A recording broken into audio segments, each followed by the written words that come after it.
Essa é a vida cristã. Não adianta a gente se preocupar só na hora do culto que a gente está aqui, mas todo dia, o dia inteiro, na presença de Deus.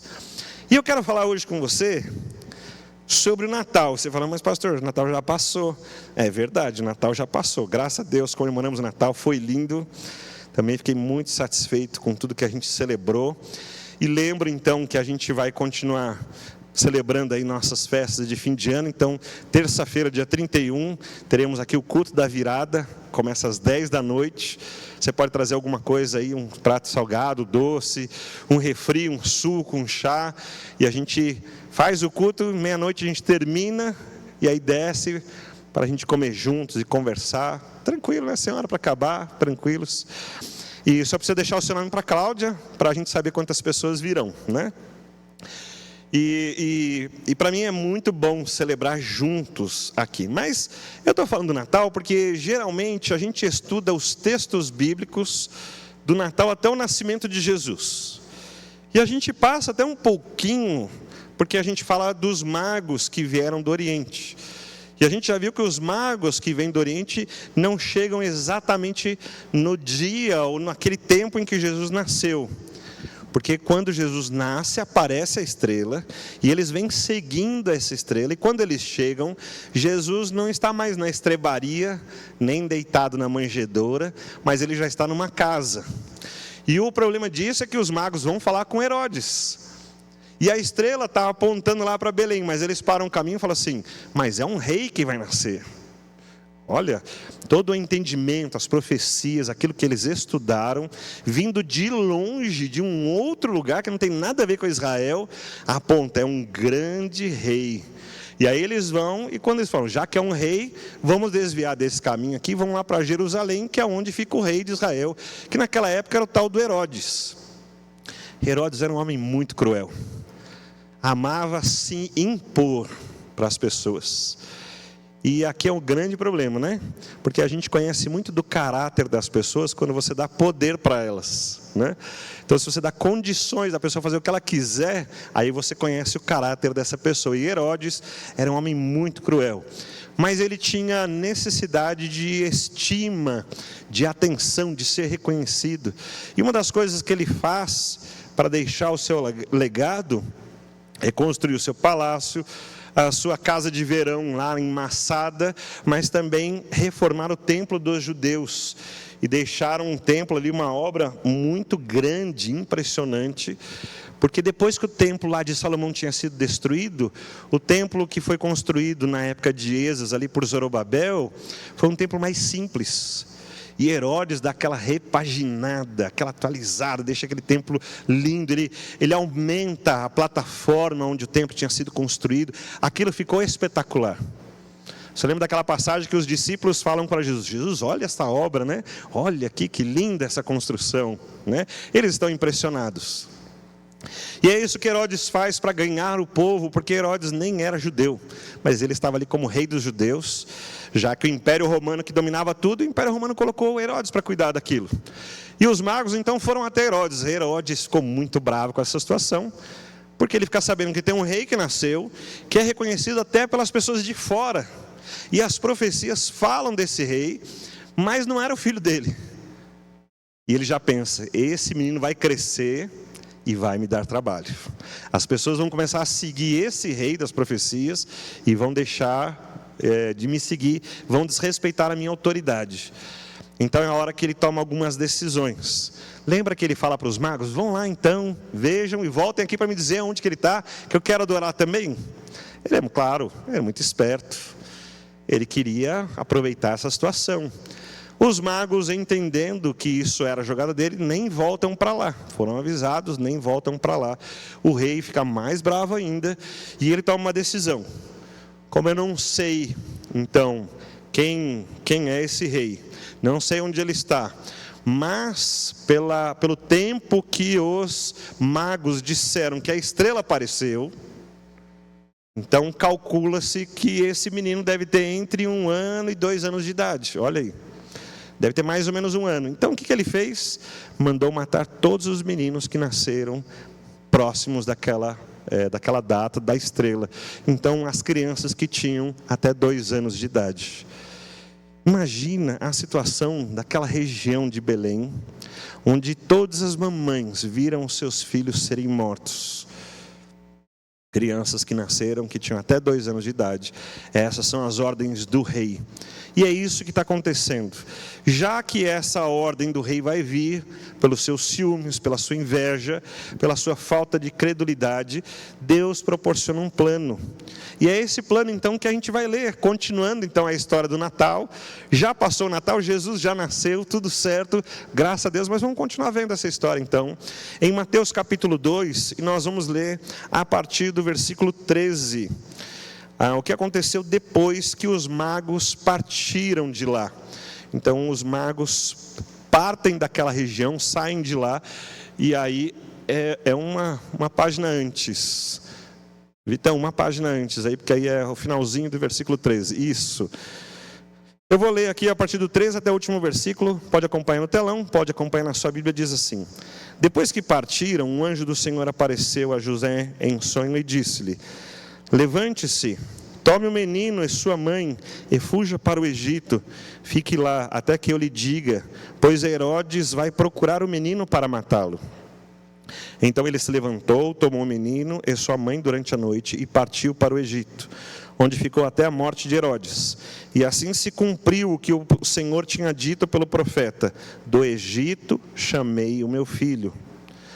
Quando Herodes percebeu que havia sido enganado pelos magos, ficou furioso e ordenou que matassem todos os meninos de 2 anos para baixo, em Belém e nas proximidades, de acordo com a informação que havia obtido dos magos. Então se cumpriu o que fora dito pelo profeta Jeremias. Ouviu-se uma voz em Ramá, choro e grande lamentação. É Raquel que chora por seus filhos e recusa ser consolada, porque já não existem. Depois que Herodes morreu, um anjo do Senhor apareceu em sonho a José no Egito e disse: Levante-se, tome o menino e sua mãe e vá para a terra de Israel, pois estão mortos os que procuravam tirar a vida do menino. Ele se levantou, tomou o menino e sua mãe e foi para a terra de Israel. Mas ao ouvir que Arquelau estava reinando na Judeia, em lugar do seu pai Herodes, teve medo de ir para lá. Tendo sido avisado em sonho, retirou-se para a região de da Galileia, e foi viver numa cidade chamada Nazaré. Assim cumpriu-se o que fora dito pelos profetas: ele será chamado Nazareno. A gente está vendo a história depois que Jesus nasceu. E veja que fato interessante: Deus providencia todas as coisas. Os magos terem ido para lá não foi nem coincidência, não foi apenas um cumprimento de uma profecia sem sentido, mas foi a provisão de Deus para tudo o que ia acontecer depois. Você percebe que Jesus então já tinha crescido, talvez 1 ano de idade, talvez 1 ano e meio de idade, talvez 6 meses, por aí. Mas José estava em Belém, ele não voltou para a terra de onde ele tinha saído. Uma vez que ele foi para lá para fazer o recenseamento, Jesus nasceu, ele ficou por ali. Provavelmente, eu fico imaginando aqui, essa cena, de José tendo que sair de onde ele morava antes, e ele junta as suas ferramentas, que ele era marceneiro. Ele junta as suas ferramentas e diz: eu vou lá para Belém, mas vou lá preparado. Se aparecer um servicinho lá, a gente trabalha. E ele deve ter saído então, levando Maria gravidinha, levou as suas ferramentas. Quando chega em Belém, Jesus nasce, e finalmente José fala assim: como vou fazer agora? Ele está na estrebaria, tentando achar um caminho, mas provavelmente ele arrumou algum serviço, fez alguma coisa, arrumou uma casa para ele morar lá, e ali ele está com Jesus, ou na casa de alguém, ou uma casa que ele mesmo conseguiu, e provavelmente deveria estar trabalhando ali. E eu não sei se ele tinha planos de voltar para o lugar de onde veio, mas ele está em Belém. E agora ele precisa ir para o Egito para fugir dessa situação. Então, quando Deus mandou os magos, mandou também recursos. Lembra dos presentes que os magos entregaram? Ouro, mirra e incenso. Ouro já são condições, são recursos, é dinheiro, é condições para poder sair. E as outras coisas são coisas caras que serviram para adorar a Jesus, mas também serviram de fonte de renda, se precisasse. Um produto daqueles era muito caro e vendendo faria recursos de maneira fácil. Então agora José está provido e ele recebe então uma ordem, porque ele precisa sair daquele lugar, porque o menino corre risco de vida. E, obviamente, junto com o menino, os próprios pais, José e Maria. Mas lembre-se que José não é o pai legítimo de Jesus, ele é o pai legal. Ele é o pai no sentido da legalidade da lei. Uma vez que Jesus está ali, debaixo dos seus cuidados, ele é o pai que precisa prover cuidado e proteção. Veja aqui no versículo 13, que é um anjo do Senhor que aparece para José em sonho. Isso já tinha acontecido uma vez, você lembra? Porque foi ali que ele ficou sabendo que Maria estava grávida, que não era dele, é óbvio, isso ele sabia, mas também não era de outro homem, era um propósito de Deus e o plano de Deus. E ele precisou confiar em Deus e se levantar e sair de onde ele estava e ir para Belém para cumprir o propósito de Deus. E eu vejo aqui um homem de fé, porque não é fácil. A família provavelmente o acusou bastante, não sei se abandonou, por isso que ele acabou não voltando, a gente não tem essas informações. Mas José foi um homem que levou muito a sério aquilo que Deus revelou para ele em sonho. Ele viu esse sonho, então ele foi e cumpriu. E agora ele vê que tem risco. Mas, irmãos, não está assim tão difícil.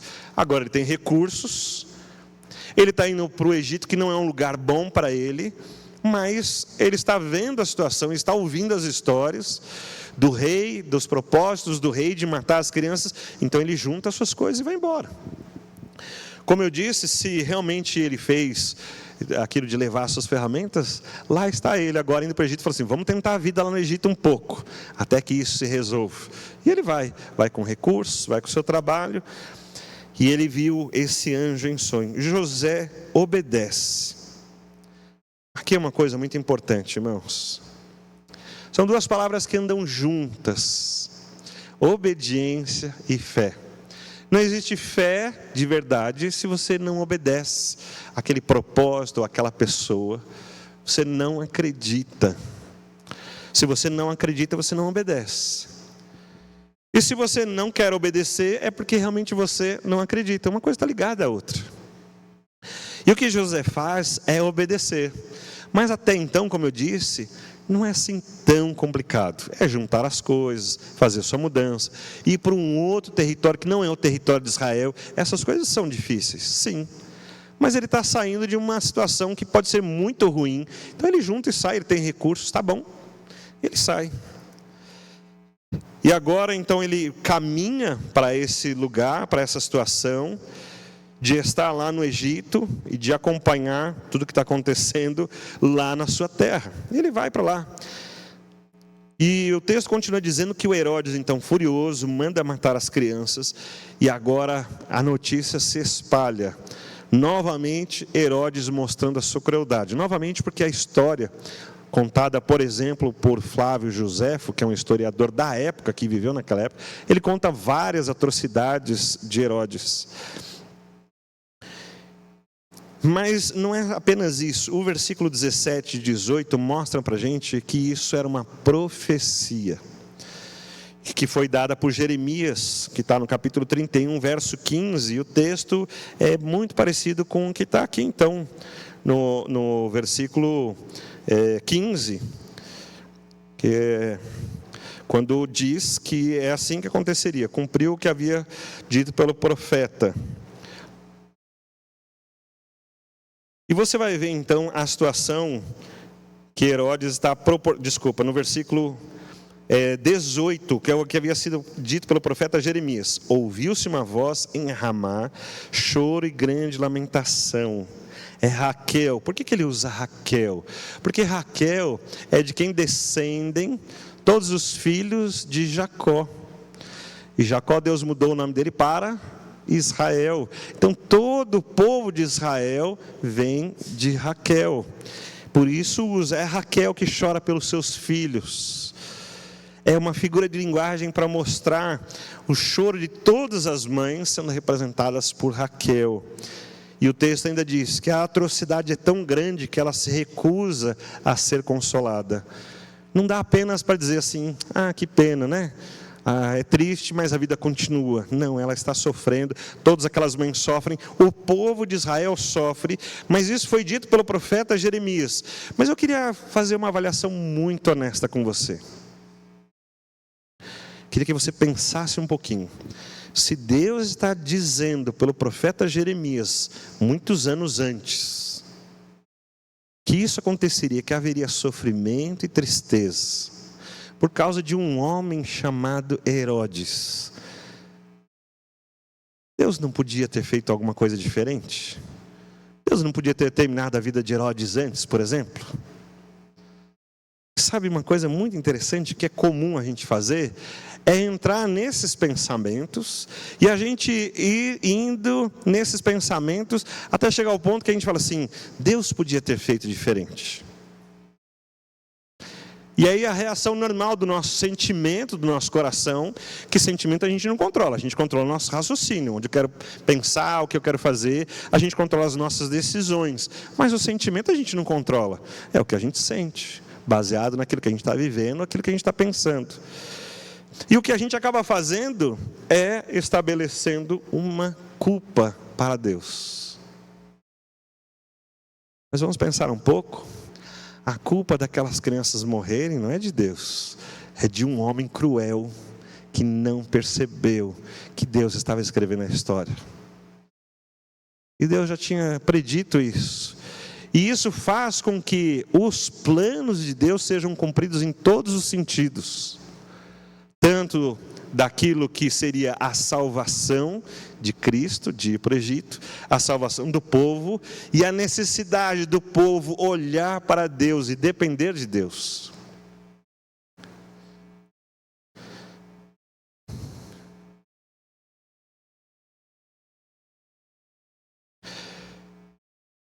O povo está muito preocupado em caminhar na sua rotina. Mas Deus está preocupado com um relacionamento. E aqui é onde a gente se perde muitas vezes. José está lá no Egito, ele viu o sonho, mas agora nós temos uma terceira vez que Deus se manifesta através de um anjo. Versículo 19. Depois que Herodes morreu, um anjo do Senhor apareceu em sonho a José no Egito e disse para ele, levante, tome o menino, a sua mãe e vá para a terra de Israel, porque estão mortos os que procuravam tirar a vida do menino. Quando o texto fala no plural, os que procuravam, também faz sentido, porque você tem tanto Herodes como o seu primogênito, o seu filho primogênito, que provavelmente ficaria com a herança do reino e daquele império. Só que para você ver a crueldade de Herodes, 5 dias antes de Herodes morrer, ele mesmo mata o seu primogênito por causa do reino e das heranças. Veja como é terrível. Esse Herodes que a gente está falando não é o neto dele, lá de Atos 12, que é comido por bichos, mas esse Herodes morre de uma doença terrível, também especificada por Joséfo e os médicos que avaliam a situação. Eu tenho um médico americano, Ian Hirschman, da Universidade de Washington, fez uma declaração dizendo que Herodes teve um fim melancólico, acossado por uma doença crônica nos rins e uma infecção incomum no seu órgão genital chamado de gangrena de Fournier. Esse é o diagnóstico desse médico americano. Um sofrimento terrível, um homem muito ruim, que termina a vida de uma maneira muito ruim, muita dor, muito sofrimento. E não é capaz de entender graça de Deus, não é capaz de entender amor de Deus, não é capaz de olhar para a história e ver os fatos se acontecendo. Ele viu os magos que vieram e não pôde aprender com eles. Herodes continuou na sua vida, o povo judeu continuou na sua vida, continuou com os seus afazeres, o seu comércio, os seus trabalhos, a sua fé, do jeitinho que era. E quando o texto diz os que o procuravam, então é Herodes e esse herdeiro Antipater foi morto por ordem do seu próprio pai. Que cena terrível que está acontecendo ali em Jerusalém, com o reino de Israel, o reino que a gente vê os propósitos de Deus, que formou através de Abraão, de Isaac, Jacó, que Moisés levou durante o deserto, que Josué fez entrar na terra prometida, prosperidade, terra, tudo certo, mas chegou nesse ponto. A minha pergunta é, quando que eles deixaram os sacrifícios, as leis, quando que eles deixaram? Meus irmãos, eles não deixaram. Eles não deixaram toda aquela religiosidade que eles tinham. O que eles deixaram foi o coração deles endurecer, mesmo cumprindo todas essas coisas. Esse é que é o ponto. Aqui é o que é o perigo, e veja que é o contraste de José, porque Deus vai chamando José para obedecer e crer. Tem que crer, José, você precisa crer, porque eu estou fazendo coisas grandes, e Deus fala, vai para cá, e vai para lá, e vai acontecer isso, vai acontecer aquilo, e José tem que acreditar, e tem que obedecer a Deus. José não ficou lá no cantinho dele, dizendo, Senhor, não posso, olha, está chegando o Shabá, eu vou cumprir lá os meus cerimoniais. José abriu mão da vida dele, de todas as coisas dele, e levantou-se para obedecer a Deus. E mais uma vez, levante-se, tome o menino, a sua mãe, e vá para a terra de Israel. Estão mortos os que procuravam tirar a vida do menino. Tanto Herodes quanto o seu herdeiro estão mortos. José vai, mas você imagina que algum outro herdeiro é que vai assumir, e é verdade, é o 6º filho de Herodes, chamado Arquelau. Quando você vê isso, você ficaria em paz de voltar para aquela terra? Você voltaria a segurar? Herodes já morreu, só voltar, vamos voltar para casa, está tudo bem. José tem o plano de voltar lá para Belém, e ele pega o menino, veja, versículo 21, ele se levantou, tomou o menino e a sua mãe, e foi para a terra de Israel. Ele vai, ele é obediente, ele está olhando o que Deus está fazendo, mas ele ouve no verso 22, ele ouve que é esse Arquelau que está reinando lá na região da Judéia, onde fica Jerusalém, e ele fala assim, se eu for para lá pode acontecer alguma coisa, de repente Herodes pode ter deixado alguma instrução, os seus filhos devem ter conhecimento daquela história, será que não vai acontecer alguma coisa pior? E aí mais uma vez aparece o anjo do Senhor em sonho. Aqui, agora pela 4ª vez, José vê o anjo em sonho. Ele fica sabendo que lá na região de Belém, estar lá pode representar risco para a sua família. Então, ele fica pensando o que vai fazer. E ele foi avisado em sonho. E ele vai então para a região da Galileia e não da Judéia. Ele sobe um pouco mais. Em vez de ficar ali perto de Jerusalém, do Mar Morto, ele sobe um pouco mais e vai lá para a região do Mar da Galileia, passando depois de Samaria. E ele vai viver então na cidade chamada Nazaré. E o texto vai dizer que alguns profetas tinham esse bordão, que o Messias vai ser chamado de Nazareno. A gente não tem essa profecia desse jeitinho que está escrito aqui no Antigo Testamento. Mas há uma profecia de Isaías, capítulo 11, verso 1, e o texto fala que vai vir um renovo lá de Nazaré, aliás, um renovo lá de Jessé, e essa palavra renovo pode ser nazareno, porque a palavra em hebraico é muito parecida, então pode ser que eles olhando aquela palavra, ficou dessa maneira traduzida como renovo, e eles trazendo a profecia como nazareno. Mas a cidade de Nazaré não tem um conceito muito bom para os israelitas. Nazaré não é um lugar que você olha e fala assim, que bom, vamos morar num lugar bom, agradável. Lembra que José, então, com todos esses recursos, já que ele não quer ir para a região da Judéia, nem voltar para Belém, ele então vai para Nazaré, mas ali não é um lugar que ele olha e diz, é o lugar almejável. É um lugar simples.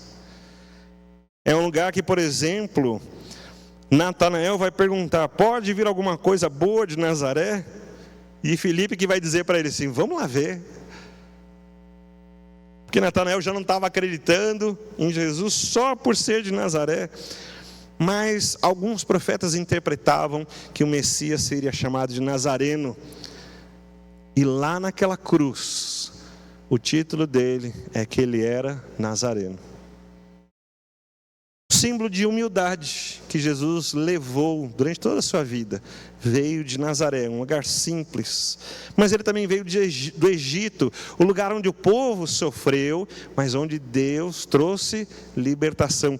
Quantos sinais estão aí juntos? Mas o que eu quero chamar a sua atenção é essa questão da fé e da obediência que José teve. Satanás está muito preocupado, irmãos. Satanás está muito preocupado em dar aquilo que você está querendo ou que você está precisando.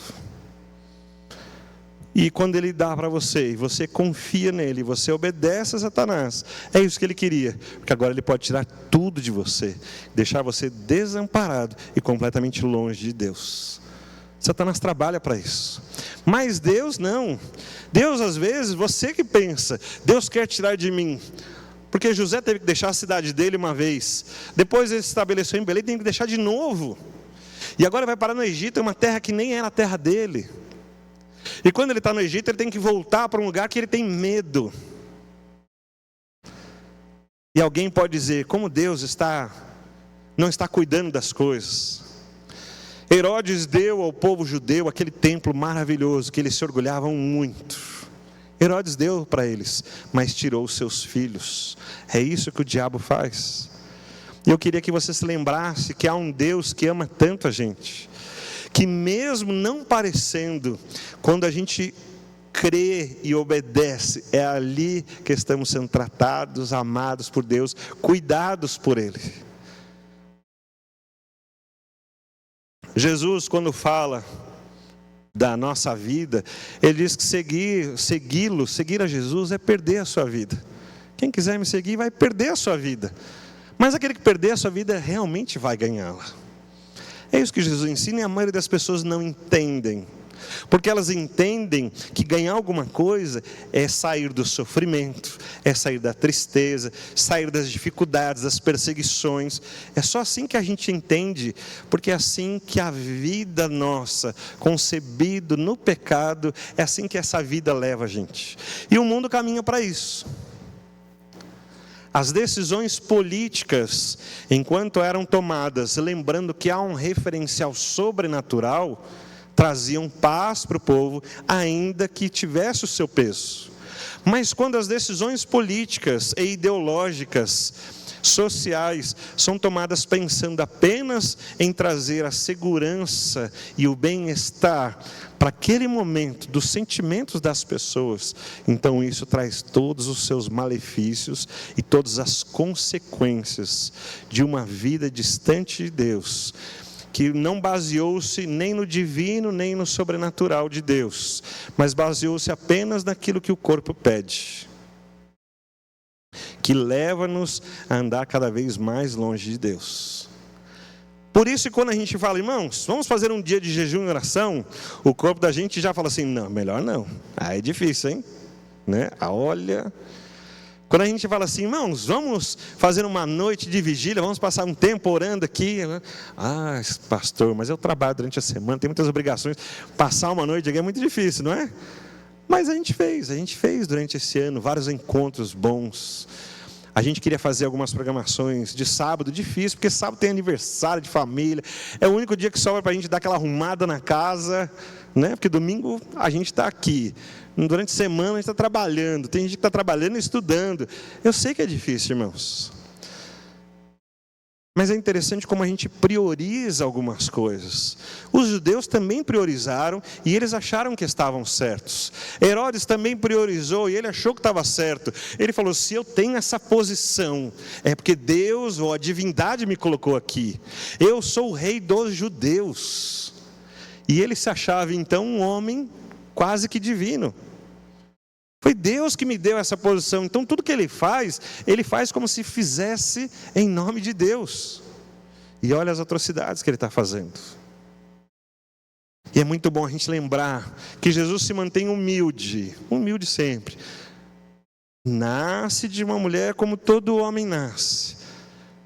está na manjedoura, é levado para lá, para cá, vai crescer lá em Nazaré, sim, humilde, morre crucificado, envergonhado, humilhado, mas é o rei de Israel, é o salvador de todo mundo. A fé e a obediência de José são instruções importantes para o menino Jesus, que vai continuar obedecendo e crendo no seu Pai de verdade, que é o próprio Deus, e seguindo a missão que Deus deu, para que nós fôssemos abençoados. E quando a gente olha esse ano de 2024, irmãos, quantas dificuldades, quantas lutas, não foi fácil.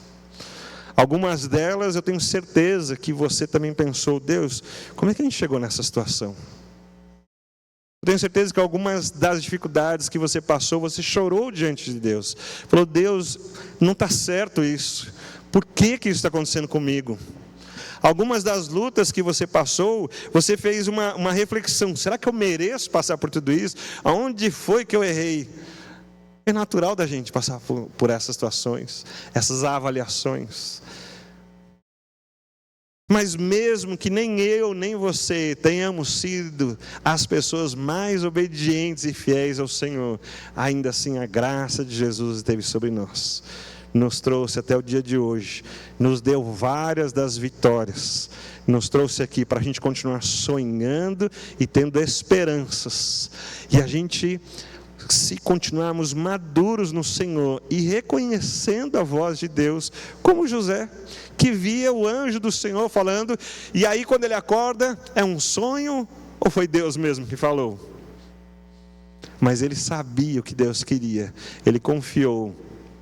E mesmo quando foi para algo mais difícil, eu fico pensando, quando o anjo falou para ele assim, volta para lá. Ele falou, Senhor, enquanto o Senhor estava providenciando para ir para frente, está tudo bem, mas para voltar agora é mais difícil. Mas agora José é mais experiente, ele já viveu situações difíceis, mas ele viu a boa mão de Deus, ele está mais experiente. E aqui mostra o relacionamento dele com Deus, de obediência e fé. Eu quero convidar você a fazer essa avaliação boa na sua vida, para que você continue fazendo planos para o ano que vem, que sejam baseados em obediência e fé. Para você ser abençoado, para você caminhar sabendo que tem um Deus que cuida de você, que ama você, e que às vezes você fala, Deus, o Senhor não está fazendo errado não? Não precisa questionar Deus. Às vezes a gente quer que Deus explique o plano dele todinho para a gente. Deus, explica aqui onde o Senhor quer chegar, porque na hora que eu olhar isso aqui, aí eu vou entender, aí eu vou acreditar. Mas aí não é fé mais, né? Quero convidar você a crer no Senhor, mesmo que a gente não entenda, mesmo que a gente não saiba, mesmo que a gente não entendeu lá, como é que chega, como é que termina isso, não sei. Deus, para mim parece um absurdo. Mas se é da vontade de Deus, vá seguro, porque tem um Deus que ama você. Vamos orar por isso? Fique em pé, por favor. Quero convidar você a orar. Eu vou pedir para o pastor Leonardo orar para a gente, terminando o nosso culto. Depois a gente canta para lembrar desse Deus que tem amado a gente, que é digno da gente continuar louvando. Eu fico pensando em José contando essa história depois, né? Para Jesus, para os outros filhos. Eu tenho uma história para te contar. Olha o que aconteceu, a gente estava lá, nossa terra tão boa. Deus falou para a gente ir lá para Belém. De Belém a gente teve que ir para o Egito, depois teve que voltar. Já pensou José contando essas histórias? Ele bem dizendo, Senhor, olha, na hora estava difícil, mas depois a gente viu um Deus que ama a gente. Eu vou dizer para você exatamente isso. Às vezes na hora pode parecer muito difícil, mas obedeça e creia no Senhor. Ande seguro nas mãos de Deus. Vamos orar? Pastor Leonardo, por favor.